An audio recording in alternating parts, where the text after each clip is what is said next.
하나님의 말씀을 들을 때요, 다 누구나 다 은혜 받는 게 아니거든요. 자, 교회에 수많은 사람들이 출석해서 하나님 말씀을 듣고 예배를 드리지만은 이 하나님의 말씀을 들을 수 있는 귀가 열려야 돼요. 하나님의 말씀을 읽을 수 있는 눈이 떠져야 된다. 그걸 보고 영안이라고 그래요. 영안이 열려야 돼. 내 마음 문이 열려야 된다. 그 시간이 긴 사람이 있고 빨리 눈이 떠지는 사람이 있고 귀가 열려지는 사람이 있고 그래요. 근데 그 시간이 오래 가는 사람이 있어요. 그건 저마다 각 사람마다 달라요.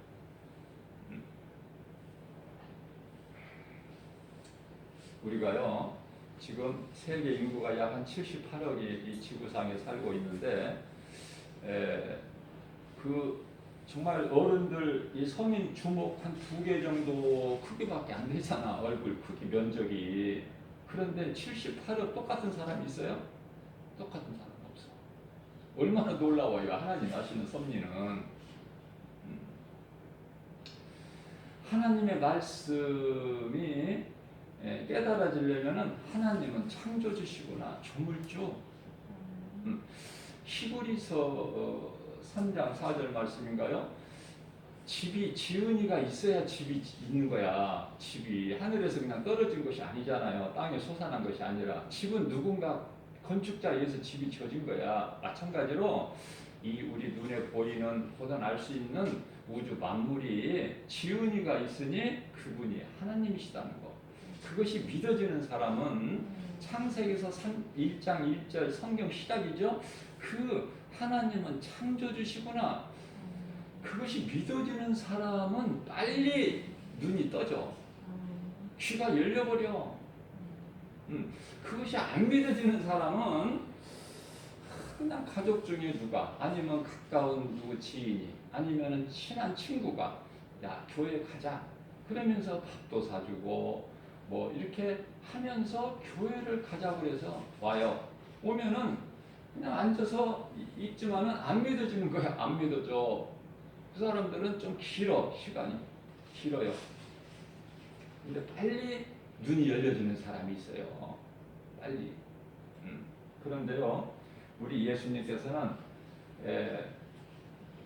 마태복음 19장 30절 말씀에서 먼저 된 자가 나중되고 나중된 자가 먼저 된다는 말씀을 하셨어요.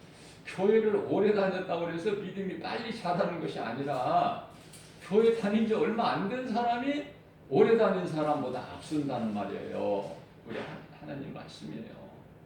그러니까 어떤 우리는 지식이나 경험이나 내 지혜나 뭐 자랑할 것이 아무것도 없고 하나님 앞에 나올 때는 내 모든 것을 내려놓고 겸손한 마음으로 내 마음을 열고 하나님의 말씀을 들을 때 그 사람이 은혜를 받는 거야. 그 사람이. 그 믿음이 막 빨리 자라게 돼. 자, 말씀을 깨닫지 못하면은 말씀같이 어려운 게 없어. 하나님 말씀처럼. 깨닫지를 못하면. 그런데 하나님 말씀이 깨달아진다?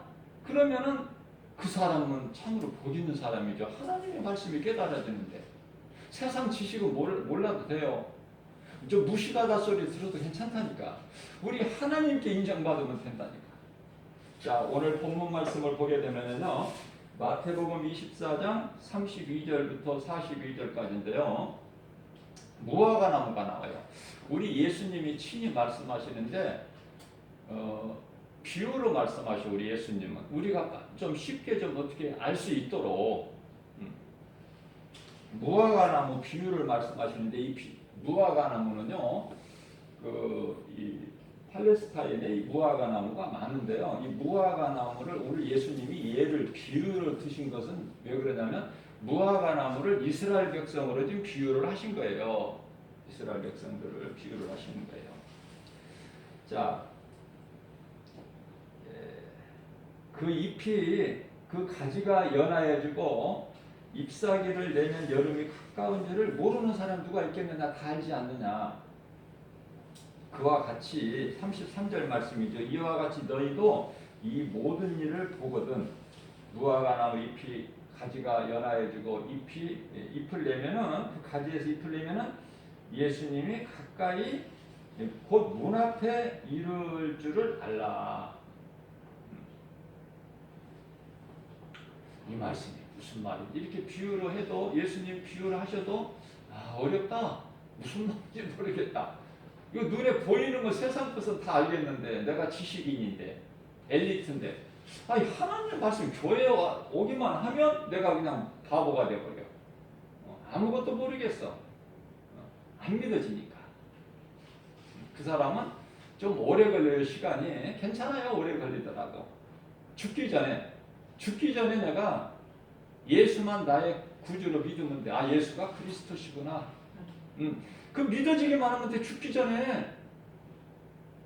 일찍 깨달아지면은 내가 주님을 위해서 주님 기뻐하시는 삶을 좀 살다가 죽으면은 그 참 복 있는 사람이죠. 상이 있으니까 상급이. 그러나 한편에 구원받은 강도같이 그냥 죽음의 문턱에서 예수만 회개하고 예수만 믿어도 구원은 받아. 천국이 같은 천국이 아니에요. 천국문에 들어가면 천국의 그 영원한 나라에 입성을 하게 되면은 다 똑같이 누리는 게 아니야. 다 단계가 있어. 세상도 여러 계층이 있잖아요. 천국도 마찬가지야. 정말 부끄럽게 가까스로 그냥 턱걸이로 예수님 십자가에 달리실 때 옆에서 구원받은 한편의 강도가 천국 가서 누리는 거하고, 사도 바울처럼 주를 위해 살고 주를 위해 죽는 로마서 14장 8절 말씀, 나는 주를 위해 살고 주를 위해 죽나니 그러므로 나는 사나 죽으나 주의 것이다. 그래서 남은 인생을 예수님을 위해서 생명조차도 아끼지 아니하고, 사도행전 20장 24절이죠. 나의 갈 길을 다 선한 싸움을 마치고 나의 달려갈 길을 다 마쳤으니, 베드로후서 4장 8절 말씀이죠. 나의 선한 싸움을 싸우고 달려갈 길을 다 마쳤으니, 이 이후로는 내가 이제 예수님께 받을 의의 면류관밖에 없다. 그런 사도 바울의 구원과 아무것도 한 것이 없는 그냥 구원만 받은 한편에 구원받은 강도하고 같을 수가 있겠어요? 그죠? 다르다는 거예요. 여러 계층이 있어요. 여러 계층이. 지옥도 마찬가지야. 지옥의 가장 밑바닥은 누가 들어가냐면 마귀. 또 마귀를 따르는 그 수종자들, 악령들. 그죠? 우두머리는 마귀 사탄이고, 옛뱀 큰 용. 그 가장 지옥도 밑바닥이고 그 다음 있고 그 다음 있고 그 다음 있고 그 다음 있어. 그 마귀가 맨 밑에가 들어가고 그 위에는 바로 위에는 누구야? 그 단계는 예수님을 가룟 유다, 예수님을 은 30에 판 가룟 유다. 지옥도 그냥 저 깊은 지옥에 들어가.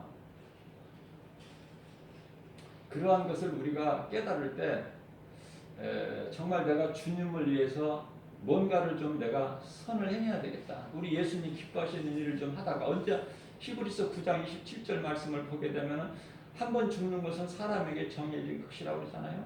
그 이후에는 심판이 있다고 그러잖아요.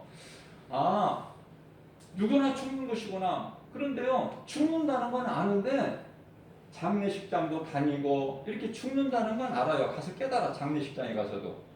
그래서 얼마 전까지만 해도 함께 있던 사람이 같이 밥도 먹었고 내가 이렇게 했던 사람이 아마 죽어버렸으면은 장례식장에 가잖아요.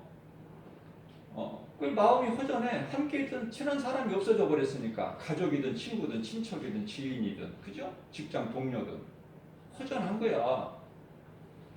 죽는구나. 그건 알아. 그건 아닌데, 그건 알고 있는데 무엇을 모르냐면은 나는 아니라는 거야. 나는 아니라는 거야. 그 죽음이라는 건 다른 사람이 죽는 것은 알고 있지만은 자기는 나는 안 죽을 것처럼 그렇게 산다는 거 아닙니까? 깨달지를 못하고 나도 언제 죽을 줄 모르지만은 내가 이제 예수님 말씀을 통해서 깨달았으니까 내가 이제 이 세상에 오늘 본문 말씀 나오죠? 먹고 마시고 시집가고 장가고 돈 벌고 누리고 뭐 이렇게 음란하고 뭐 탐심 정욕 뭐 이렇게 사는 거, 여기에서 내가 이제 벗어나야 되겠구나. 예수님이 십자가에서 못 박혀 피 흘려 죽으시고 나 같은 죄인을 살리셨으니 나도 이제 이 말씀을 깨달아서 이 진리가 믿어지고 복음의 능력으로 내가 이제 이 자유함을 얻었으니 나도 이제 예수님을 위해서 뭔가 좀 예수님을 기쁘시게 한 일을 작은 거라도 좀 하나 해야 되지 않겠느냐. 그죠? 그것이 사람의 본분 아니겠어요? 그것이 전도서 12장 13절 그게 사람의 본분이야. 하나님의 말씀을 지키는 거예요. 내 뜻대로만 사는 것이 아니라 내가 예수 믿기 전에는 그냥 내가 주인이 되고 내 계획과 내 생각 뭐 누구도 건드리지 못해 타치를 못해. 내 마음 내 뜻대로 고집하면서 그렇게 살아가는 인생이 예수님을 만나게 되면은 어때요? 이제 바뀌잖아요. 세상에서 방황할 때 나 주님을 몰랐네. 내 맘대로 고집하며 온갖 죄를 저질렀네. 예수여 이 죄인도 용서받을 수 있나요? 벌레만 또 못한 내가 용서받을 수 있나요? 바로 나 아닙니까? 내가 예수님을 알기 전에는 정말 내 마음대로 내 뜻대로 눈에 보이는 대로 육신의 정욕 탐심대로 그렇게 살아왔던 내가 이거 왜 은혜예요? 누구를 통해서 내가 복음을 듣고 내가 교회를 다니고 하나님 말씀을 듣는 가운데 내가 깨달아져서 인생이 무엇이구나를 말씀을 통해서 배우는 거 아닙니까? 깨닫게 되는 거잖아요. 처음서부터 죄 없는 사람은 없어요. 모든 사람이 죄인이니까. 로마서 3장 23절 말씀에 죄 없는 사람은 한 사람도 없다. 78억? 죄 없는 사람 한 사람도 없는데 예수를 믿음으로써 깨끗하다고 인정을 하시는데 누가? 하나님이. 하나님이 인정하시는 거예요. 너는 깨끗하다.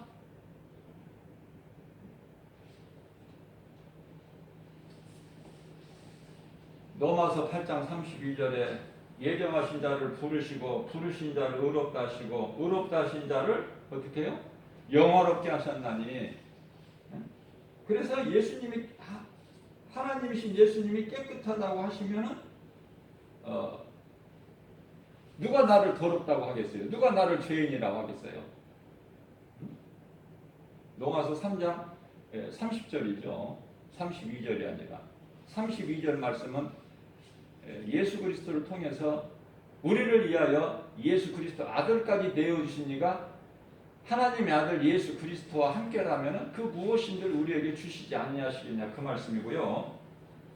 자, 이와 같이 우리는 존귀한 사람이다.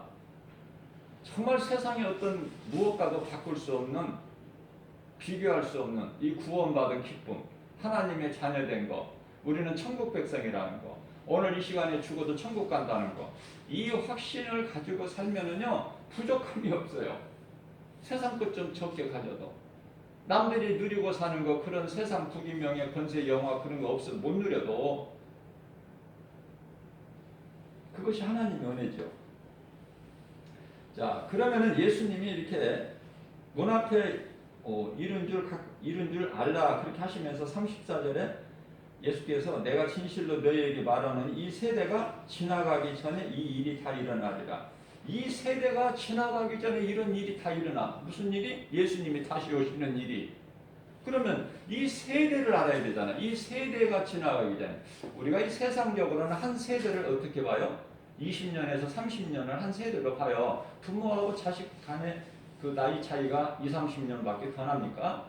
옛날에는 빨리 결혼했으니까 20년 차이 나지만 요즘엔 늦게 결혼하니까 한 30년 정도 보통 평균적으로 보면은 그렇게 한 세대로 보잖아요. 그러나 성경에서는 창세기서 15장 13절 말씀을 보면은요, 400년을 종살이해요. 애굽에 가서 이스라엘 백성들이 400년 동안 종살이해요. 바로 왕의 그 종살에 바로는 마귀죠. 마귀의 종으로 살아 400년 동안. 그런데요, 그 400년을 몇 대라고 보시냐면은 창세기에서 15장 16절 말씀을 16절 말씀을 보게 되면은요, 4대라고 4대. 4대 만에 돌아오는 거예요. 이스라엘 백성이 400년 만에 돌아왔는데 4대 만에 돌아온 거예요. 4대 만에. 그러니까 100년을 한 세대로 보잖아요. 성경적으로 보면. 그러면은요, 예루살렘 성의 그 거룩한 것이죠. 거룩한 곳에 가증한 것이 서게 된다. 거룩한 곳에 가증한 것이 서게 된다. 이런 것을 말씀을 하시면서 그 거룩한 예루살렘 성에 가증한 것이 또 무엇일까? 거룩한 것은 예루살렘 성이 맞는데, 그러면은 우리가 오늘 본문 말씀에는 안 나와 있지만은 같은 마태복음 24장 15절 말씀을 보게 되면은요, 그러므로 너희가 선지자 다니엘이 말한 바 멸망에 가증한 것이 거룩한 곳에 선 것을 보거든 읽는 자는 깨달으라 그랬어요. 그 거룩한 곳은 예루살렘 성이에요. 예루살렘 성에 뭐가 세워진다는 거야? 하나님 보시기에 가증한 것이 세워지는데 지금 가증한 것이 세워져 있어요. 현재 뭐가? 이슬람 사원이 세워져 있다니까. 옛날 이슬람 성전에, 그 예루살렘 성전에 지금 그 성전은 다 파괴돼 버렸어요. 언제 파괴됐냐면은 예수님께서 부활 승천하시고 70년 후에 AD 70년 된 해 로마 장군 디도 장군에 의해서 우리나라의 이 일제 시대 때 이 독립군이 많이, 독립 투사들이 많이 이곳저곳에서 많이 나와서 활동을 했잖아요. 독립운동을. 마찬가지로 그때 당시 예수님 당시에 로마가 지배를 하고 있어서 온 유대를 로마가, 그러니까 그때도 이제 독립운동이 일어나는 거야. 우리가 왜 이렇게 짓밟히고 이렇게 눌려서 살아야 되느냐. 그 자유를 찾아서 독립운동을 이렇게 하죠. 때때로. 그러다가 이제 70년 되던, 예수님 승천하시고 70년 되던 해 그 로마 디도 장군에 의해서 완전히 이제 불바다가 되버린 거야. 쑥대밭이 되버린 거야. 예루살렘 성전, 그 아름다운 성전이 돌 하나 남지 않게끔 다 무너져 버린 거예요. 그 자리에 뭐가 섰어요? 지금 이슬람 사원이 세워져 있는 거야. 가증한 것이 하나님 보시기에. 자, 그런데요, 그때 이제 다 흩어져 버린 거야. AD 70년 이후에 다 흩어져 버려서 세계 각국으로 유대인들이. 그런데요, 지금 2000년이 이제 예수님 오신 지가 2000년 됐는데 그 이스라엘이 회복이 됐잖아요. 이스라엘 회복이 언제 됐죠? 1948년 5월 14일 날 이스라엘이 회복됐어요. 잃어버렸던 이스라엘, 아브라함, 이삭, 야곱 조상들이 살았던 그 땅을 잊어버리고 2000년 동안 나그네 인생, 소위 말하면 이산가족, 그러한 유대인들을 위해서 하나님께서 이스라엘 옛 땅을, 하나님이 주신 땅을 다시 찾게 회복되었다. 1948년. 그러니까 불과 몇십 년 전이잖아요. 그러면 이제 이스라엘이 회복된 때서부터 한 세대야. 그러면 한 세대가 성경적으로 몇 년이라고 그랬어요? 우리가 그 뭐 예수님 다시 오실 그 시간을 계산하는 것이 아니라 깨달을 수 있는 자는 깨달으라 그러셔서, 깨달을 수 있는 자는, 마태복음 오늘 본문 말씀 24장 35절에서 말씀하시기를 어때요? 언제 오실지 아무도 모른다고 그러잖아요. 마태복음 24장 36절이죠. 36절.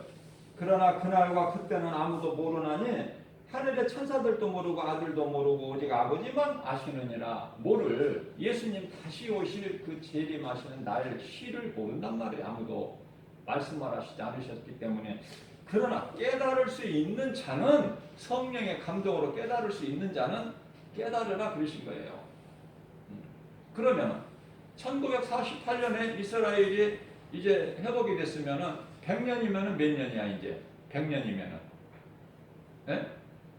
노충석 형제 한번 말씀해 보세요. 1948년에 2000년 동안 그동안에 잃어버렸던, 예수님이 오셨다가 부활하시고 승천하시고 그 이후에 70년 되던 AD 70년 때 이제 이스라엘이 돌 위에 돌 하나 없이 다 성전 다 무너지고 그랬는데, 그리고 민족들이 살기 위해서 이제 각국으로 다 뿔뿔이 헤어졌는데 이산가족으로. 근데요, 예수님께서 2000년 만에 이제 회복을 해 주셨는데 이스라엘이 회복됐어요. 그래서 1948년에 회복됐어요. 1948년에 회복됐는데 한 세대가 지나가기 전에 예수님이 다시 오신다고 말씀하셨잖아요. 그러면은 몇 년이에요?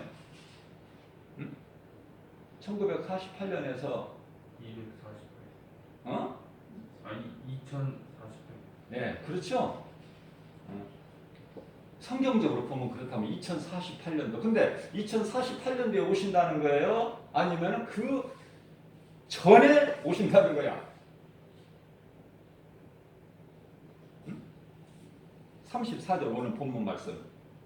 내가 예수께서 말씀하셔요. 내가 진실로 너희에게 말하는 이 세대가 지나가기 전에, 이 세대가 100년이 지나가기 전에, 이게 언제인지는 몰라. 전에 2048년이 되기 전에 예수님이 오신다는 거야. 이 일이 일어난다는 거 아닙니까? 자, 이 말씀이 믿어진다면 우리가 세상에 구할 것이 뭐가 있어? 세상 자랑할 게 뭐 있느냐 그 말이에요. 예수님만을 위해서 살아야지 이제. 그렇잖아요. 제가 이 말씀과 관련하여 이해를 돕기 위해서 말씀드리는데요. 예수님께서 십자가에 달려 죽으시고 며칠 만에 부활하셨어요? 며칠 만에? 3일. 그런데요, 성경을 보게 되면은, 마태복음 28장 1절 보게 되면은요, 예수님이 장사지는 받으셨다가 부활을 언제 하셨느냐면은 3일째 되려는 그 새벽 미명의 시간에, 그러니까 3일을 따질 것이 없어. 3일은 3일이지만은 3일째가 되는 그 첫 시간에, 미명의 시간, 아직 날이 깜깜 어두울 때, 막달라 마리아와 다른 마리아가 향유를 부활신앙이 있어서 예수님 장사지는 무덤에 찾아간 것이 아니라 그 향유를 예수님 몸에 발라드리기 위해서 찾아갔는데 시간이 나와요. 안식일이 지나고 다음날 새벽이 되려는 그 미명의 시간에 무덤을 찾아갔더니 무덤이 비어있잖아. 돌문이 열려있고 그잖아요. 예수님을 만나잖아. 부활하신 예수님을. 누가? 막달라 마리아가 가장 먼저 만나. 우리 예수님은요, 막달라 마리아를 가장 먼저 만나주셔. 가장 먼저. 그러니까 내가 세상에서 내가 좀 비천하다, 그렇다고 낙심할 게 뭐 있어요. 예수님은 나같이 연약한 자를 만나주시는데, 부자 만나주시는 게 아니라 예수님이 왕궁을 오신 게 아니야. 베들레헴 마구간에서 태어나셨다니까. 구유에 누이셨다니까. 강보에 쌓여서. 세상은 예수님 태어나실 따뜻한 방 한 칸도 안 내줘. 그러면 예수님이 초림하실 때 누가 예수님을 경배했어요? 기쁘게. 응? 요셉과 그 동정녀 마리아와 들의 양떼를 지키는 목자들과 페르시아 동방박사 세 사람, 그쵸? 아주 지극히 작은 사람만 예수님 아기 예수 탄생을 기뻐하고 경배했잖아. 그 앞에 무릎을 꿇고, 그죠? 그래도 심판 안 받아. 그 안 믿은 사람들 다 심판 받았으니까 안 받아. 왜? 예수님은 심판하러 오신 것이 아니라 구원하러 오신다고 그랬어. 그 구원하시러 오시는 예수님은 초림, 십자가에 달려 죽으시고 다 이루어주시고 부활 승천하셔서 다시 오시겠다는 예수님 오시는 것은 재림. 재림은 이제 우리를 구원하시고 오신 것이 아니라 이제 믿지 않는 자들은 공중으로 올라가서 예수님 공중에서 예수님 신랑 되신 예수님을 만나서 천국 잔치가 이루어지지만 혼인 잔치가 이루어지지만 믿지 않는 자들에게는 예수님 다시 오시는 날이 이제 최후의 심판의 날이 되는 거야. 이제는 심판의 날. 뭐 구호 회개하라. 뭐 이제 천국에 가까이 왔다. 이런 말씀은 옛날이라니까. 이제 예수님 초림 때 마가복음 1장 15절에 때가 찼고 하나님의 나라가 가까이 왔으니 회개하고 복음을 믿어라. 뭐 항상 예수님 이 말씀만 하셔. 다시 오셨어도 또 그 말씀 하셔. 회개하라. 또 그러셔. 예수를 믿어라 그럽니까? 이제는 믿지 않는 자들 심판하러 오신다니까. 심판주로 무섭게.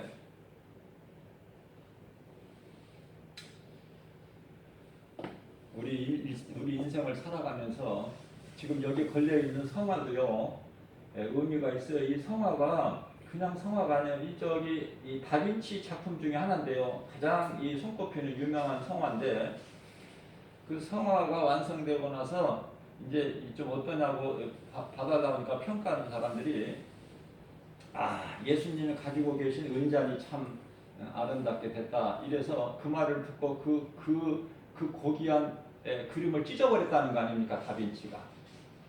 자기는 은잔을 지금 여기에 나타내게 하는 게 아니라 우리 예수님 저게 이제 마지막 그 제자들하고 나누신 성만찬인데요. 저 분위기가 뭐냐면은 너희 중에 한 사람이 나를 팔리라. 그 말씀을 하시고 나서 제자들의 표정들이야. 저게 지금 표정들. 우리는 나는 죽어야 돼요. 예수로 사는 거야. 다 같은 죄인. 그죠? 디모데전서 1장 15절. 나는 죄인 중에 괴수. 나 같은 죄인. 하나님의 말씀이 깨달아지면 깨달아질수록 막 나는 죄인인 것이 막 그것만 깨달아지는 거야. 그런 나 같은 죄인을 구원하시려고 우리 예수님 인간으로 오셔서 십자가에 달리셔서 피 흘려주시고 그 피로 깨끗하게 해주셨구나. 그러면 이제 우리는 어떻게 해야 될까? 그 예수가 그리스도이신 것을 나를 구원하신 메시아이신 것을 믿기만 하면 돼요. 믿기만 하면. 우리가 기도할 때요. 기도 어렵게 생각하지 마세요. 예수님이 기뻐하시는 기도하세요. 지극히 간단해요. 기도 길게 하라고 안 하셨어요. 예수님이. 그러나 바리새인들은 막 길게 하고 또 어디에서 해요? 저 큰 내거리길에 가서 해. 사람들 많이 지나다니고 모이는 곳에. 자기 영광을 받기 위해서 그런 기도 하지 마시고요. 어떤 기도를 하느냐? 우리 예수님이 기뻐하시는 기도는요. 누가복음 18장 13절 말씀을 보게 되면은 그 죄인인 세리가 어떤 기도를 해요? 아주 간단한 기도를 한 것을 우리는 발견할 수 있어요. 말씀에서 뭐라고 하냐면은 주여 나를 불쌍히 여기소서. 나를 불쌍히 여기주세요. 나는 죄인입니다. 나를 불쌍히 여기소서. 나는 죄인입니다. 이 기도하세요. 이 기도를 우리 예수님이 제일 기쁘게 받으셔요. 내가 죄인인 걸 깨달아야 돼요. 깨달아야 돼. 응? 그거보다 더 큰 믿음이 없어. 나는 죄인이구나. 내가 하나님을 믿을 때, 믿어질 때 나는 하나님 앞에 지극히 작은 죄인이야. 지극히 작은 자. 아무것도 자랑할 것이 없는. 왜? 모든 것이 다 하나님의 은혜. 하나님이 어제 잠도 주셨고 또 오늘이라는 새날을 들으시고 특별히 또 귀하고 복된 주일을 우리에게 허락하여 주셔서 여기 교회에 나와서 하나님을 예배할 수 있는 건강 주셨으니까 나왔지. 어떻게 나왔어요? 그죠? 또 오늘 또 이렇게 말씀을 들을 수 있는 은혜, 말씀을 듣고 깨달을 수 있는 은혜, 모든 것이 은혜야. 하나님의 은혜.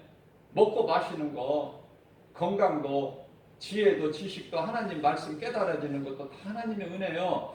그렇기 때문에 귀신은 원망해라, 불평해라. 누구를? 이러고 저러고 해서 누구를 미워해라, 누구를 시기해라, 질투해라, 전부 일 안 좋은 것만 갖다 던져줘 귀신은. 그러니까 원망하고 불평하고 시기하고 질투하고 미워하고 이런 사람들 가까이 하면은 짜증나. 가까이 안 하고 싶어. 나는 정말로 나는 피해버려. 친구라도요 자연적 멀어져 버려. 다 연락처가 끊어져. 안 맞으니까 코드가. 예수님이 함께하지 말라고 그랬으니까. 빛과 어둠이 어떻게 함께할 수 있느냐, 성전이 우상과 어떻게 함께할 수 있느냐. 응? 함께 못하는 거예요. 예수 믿으라고 몇 번 권고하다가 그 사람이 안 먹혀 들어가면은 함께 할 수가 없어요. 내가 그 사람 따라서 지옥 갑니까? 내가 친한 친구 가는 지옥을 왜 따라가?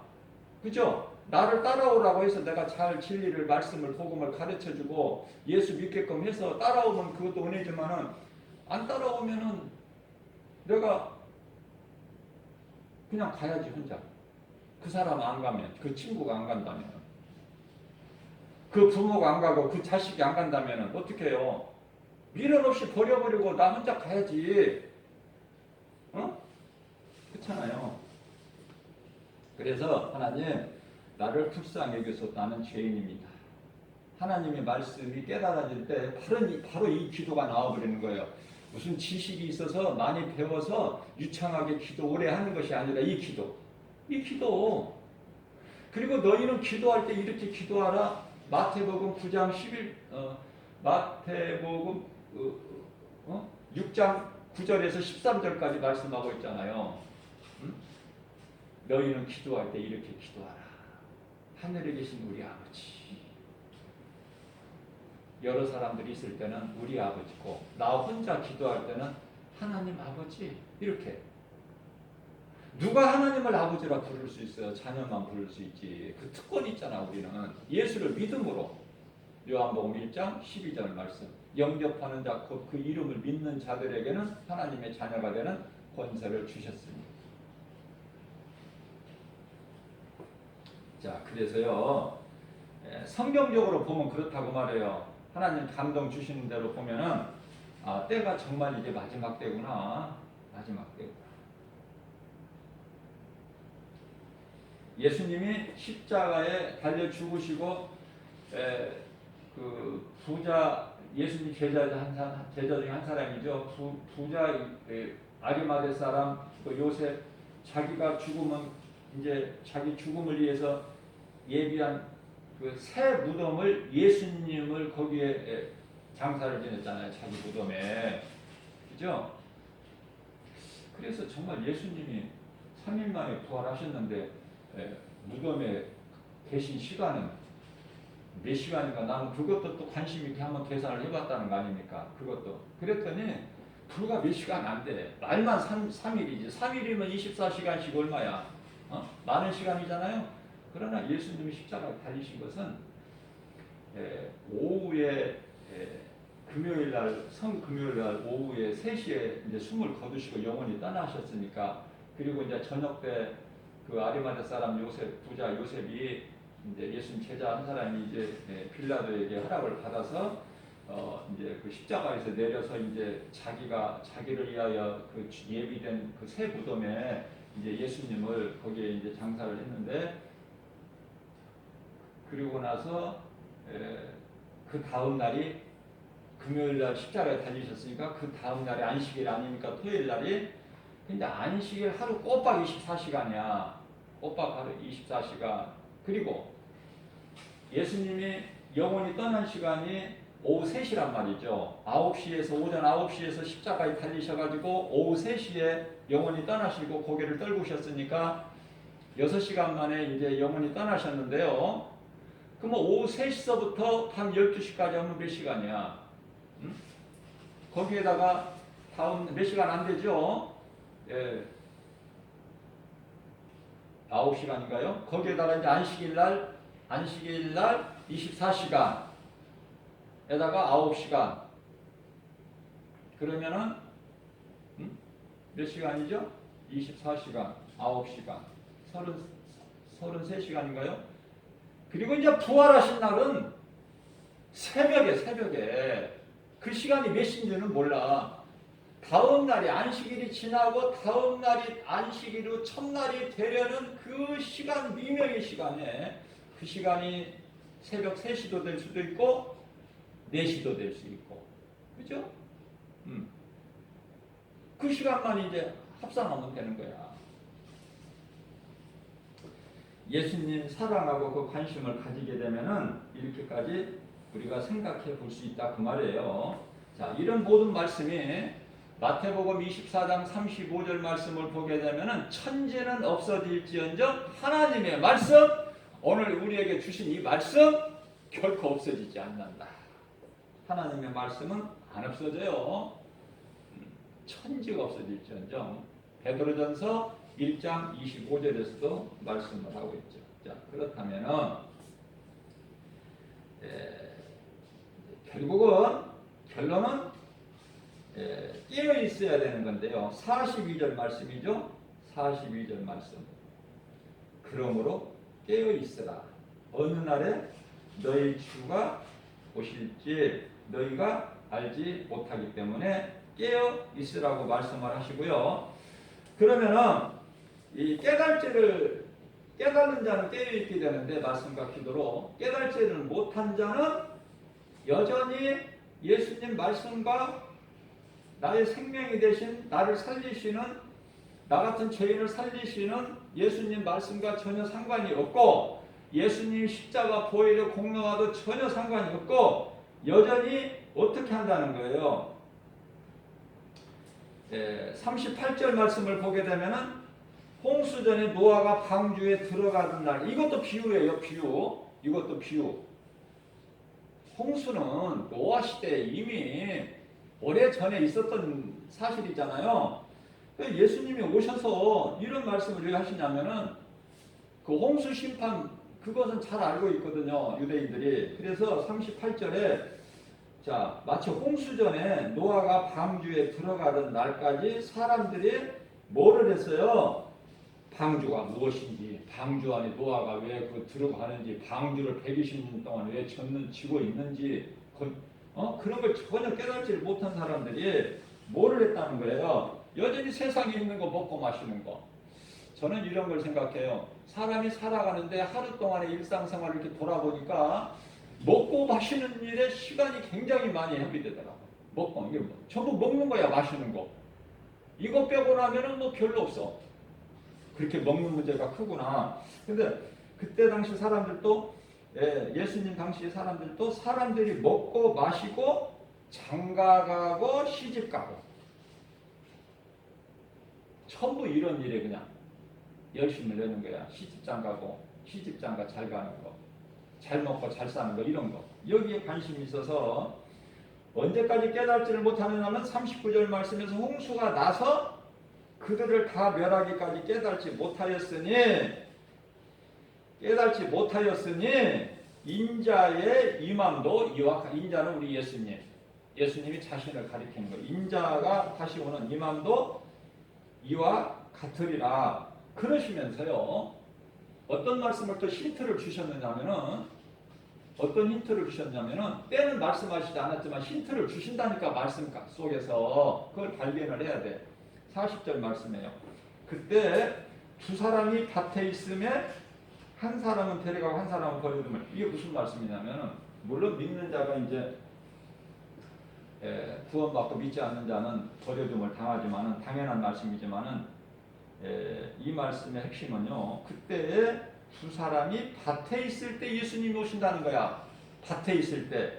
그러면 41절은 두 여자가 맷돌질을 하고 있을 때, 이게 무슨 말씀이냐면은, 밭에 있을 때, 두 사람이 밭에 있을 때라는 것은 오늘날로 말하면은 내가 먹고 살기 위해서, 먹고 마시기 위해서, 시집가고 장가고 위해서 뭐를 해요?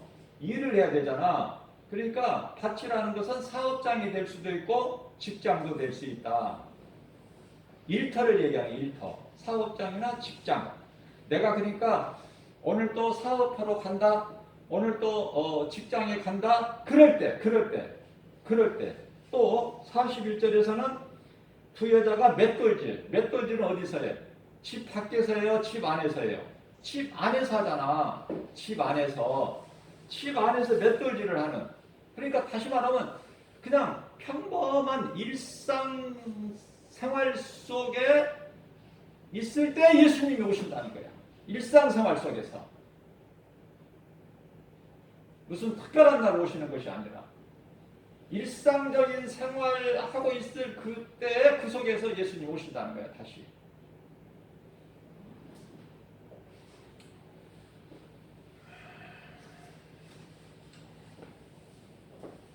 깨달을 수 있는 사람만 깨달아요. 깨달을 수 있는 사람만 깨달았다. 억지로 깨달아지는 게 아니야. 주여 나를 불쌍히 여기소서. 나는 죄인으로서이다. 이런 기도하는 사람은 깨달아져요. 내가 믿음이 있어서 깨달아지는 것이 아니라 예수님께서 그 사람의 귀를 열어주시고 눈을 뜨게 해주셔. 눈이 두 가지예요. 세상 거 눈에 보이는 것만 보는 눈이 있고 하나님의 말씀은 안 보이는 소경이 있어. 하나님의 말씀을 보지 못하는 소경은 하나님 예수님이 오셔서 그 눈을 뜨게 하시고 예수님을 보고도 믿지 않는 자 너희가 본다 하나 나를 믿지 않는 자들은 예수님께서 그 사람의 눈을 감겨버리게 하셔 소경되게 하신다. 소경. 자, 야고보서 4장 14절 말씀을 보게 되면요. 인생이 무엇인가에 대해서 우리 예수님 말씀 인생이 무엇인가? 가장 중요한 인생이 무엇이야? 자, 안개와 딱. 안개가 영원하거나 오래 가는 거예요. 안개. 엄청 두려움을 줘. 나 안개 정말 아주 심하게 안개 있는데 한번 그 산중에 한번 가봐 도로를 달려봤는데 운전하고 정말 한치 앞도 안 보여. 아니 앞에도 안 보여. 두려워요. 별거 아니더라고 근데 안개. 좀 안개라는 걸 알고 있으니까 별거 아니야. 좀 있으니까 쫙 서서히 고치는데 자 너희 인생이 무엇이냐? 잠시 있다가 없어질 안개니라. 안개니라. 예수님 말씀이에요. 자 안개 같은 인생. 우리 인생이 우리 하나님께서 창세기서 1장 창세기서 1장 31절 말씀을 보게 되면은 하나님 창조주 하나님께서 우주 만물을 있게 하시고 모든 것을 보시기에 하나님 보시기에요. 보시기에 심히 좋았더라. 심히 좋았다. 창조주 하나님께서 모든 것을 지으시고 지으신 모든 것을 보시니 심히 좋았더라. 그런데요.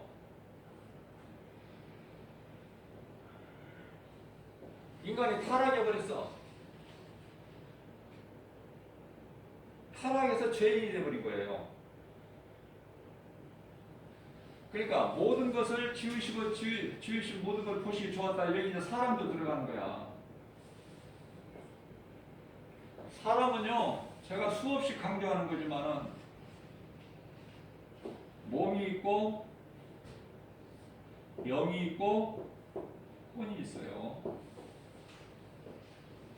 그런데요, 요한복음 4장 23절 하나님은 영이시죠. 23절이 아니라 24절이죠. 하나님은 영이시다.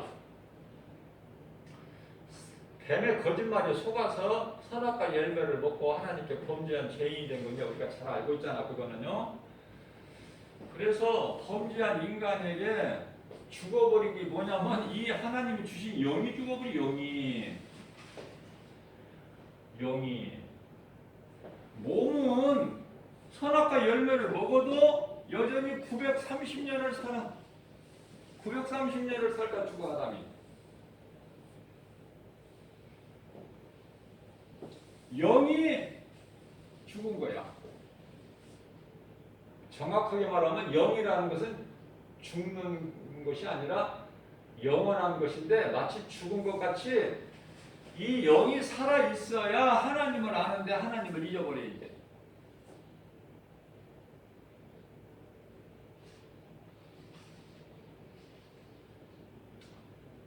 자, 그러면은요, 하나님을 잊어버린 인간이, 죄인이, 죄값은 사망인데요. 로마서 6장 24절이 아니라 23절. 죄값은 사망인데 뿐만 아니라 하나님의 은사는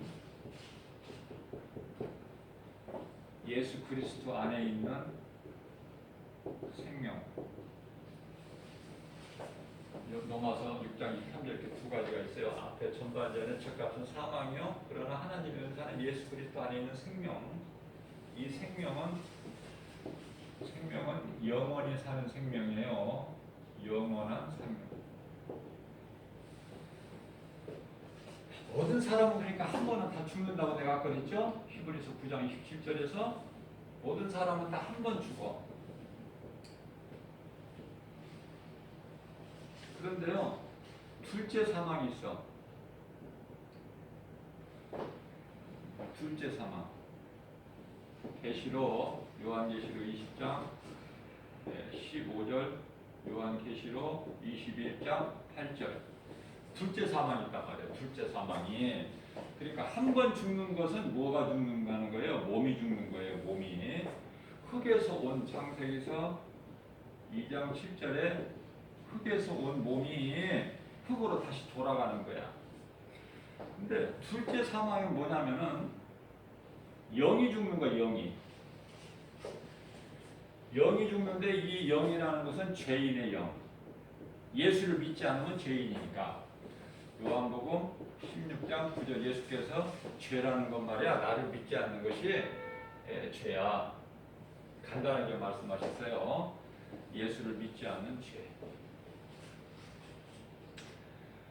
자, 영이 죽는데 그게 둘째 사망이다 그래. 둘째 사망. 자, 그러면은요, 사망뿐만이 아니라 요한복음 5장 29절 말씀을 보게 되면은 부활도 죽는 것만이 아니라 부활도요. 첫째 부활이 있고 둘째 부활이 있어요. 첫째 부활이 있고 둘째 부활이 있다. 첫째 부활은요, 이 생명의 부활이야. 영원히 사는 생명의 부활. 그러니까 예수님과 함께 공중에 혼인잔치하고 천국에 들어가는, 천국에 이제 입성하는 생명의 부활이 있어요. 그러나 예수 믿지 않는 죄인도 부활을 하는데 이 부활은 둘째 부활로 심판의 부활. 모든 사람은 다 영이 부활되는구나. 그것을 깨달아야 돼요. 그러나 부활도 틀려.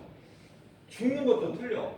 예수 믿고 구원받은 사람은 한 번만 죽으면 되는데 믿지 않는 불의한 자들은 두 번을 죽어야 된다.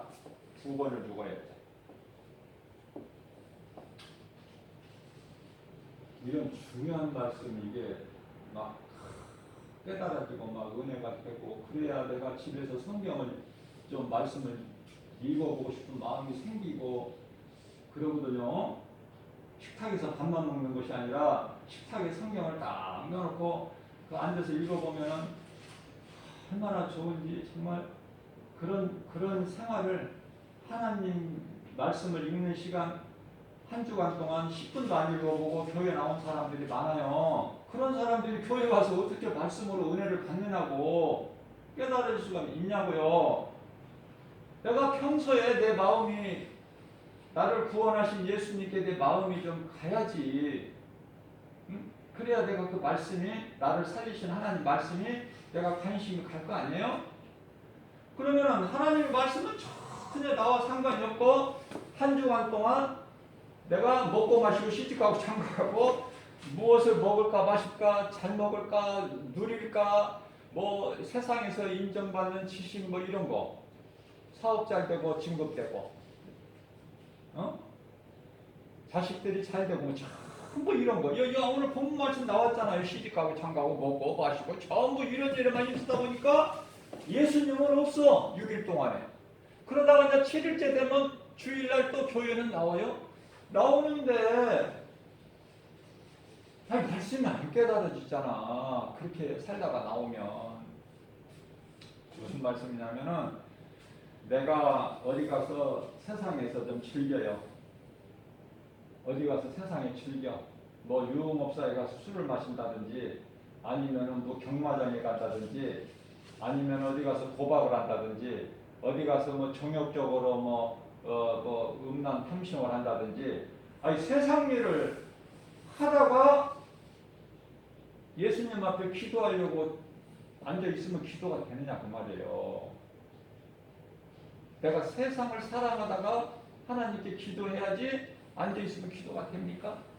그러나 내가 하나님의 말씀을 읽고 그러던 중에 우리 예수님을 생각하다가 내가 앉아서 기도를 하면은 기도가 되잖아.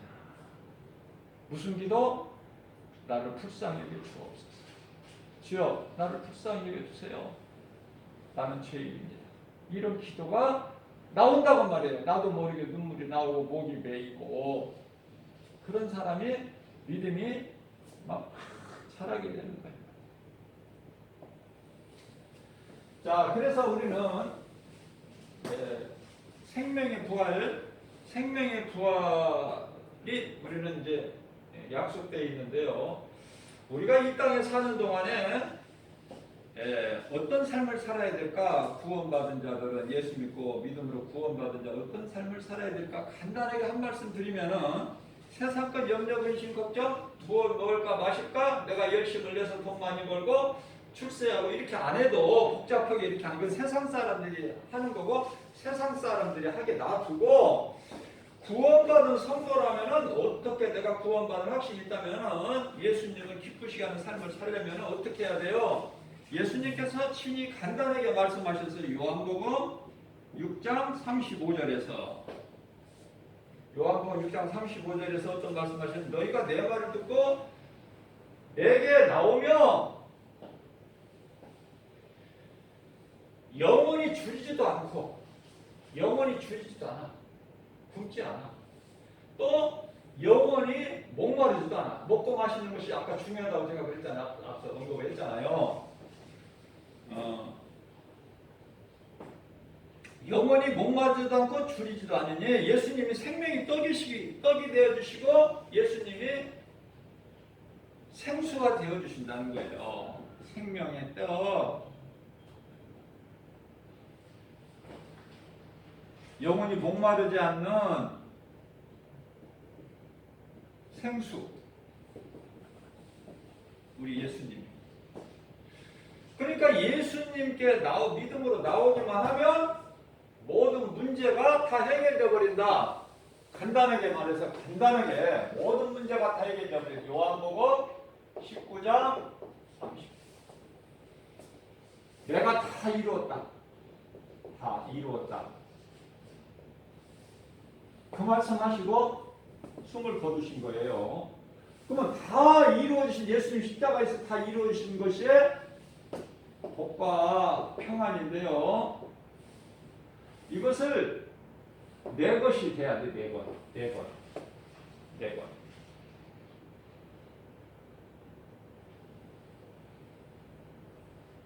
자, 회개는요. 예수님께서 말씀하셨어요. 회개가 우리가 왜 예수를 믿는데 중요하냐면은 구원받는 중요한 회개는 회개 없는 믿음, 구원 이런 거 없어. 회개 없이는 예수를 그리스도 믿을 수도 없고 나를 위해 십자가에 달려 죽으신 나를 살리신 그리스도 메시아시구나 믿어지지도 않고 믿을 수도 없고 구원도 없어. 믿지 않는 자에게. 믿음이 없으니까 구원이 없지. 예수님께서 마가복음 1장 15절에 때가 찼고 하나님의 나라가 가까이 왔으니 회개하고 전제 조건이야. 전제 조건. 회개하고 복음을 믿으라. 복음을 믿으라. 물론 마태복음 4장 17절에서는 더 간단하게 말씀하셨는데 때가 찼고 하나님 나라가 가까이 왔으니 이 말을 빼고 그냥 회개하라 천국에 가까이 왔느니라 이렇게 말씀하셨어요. 회개가 이만큼 중요해요.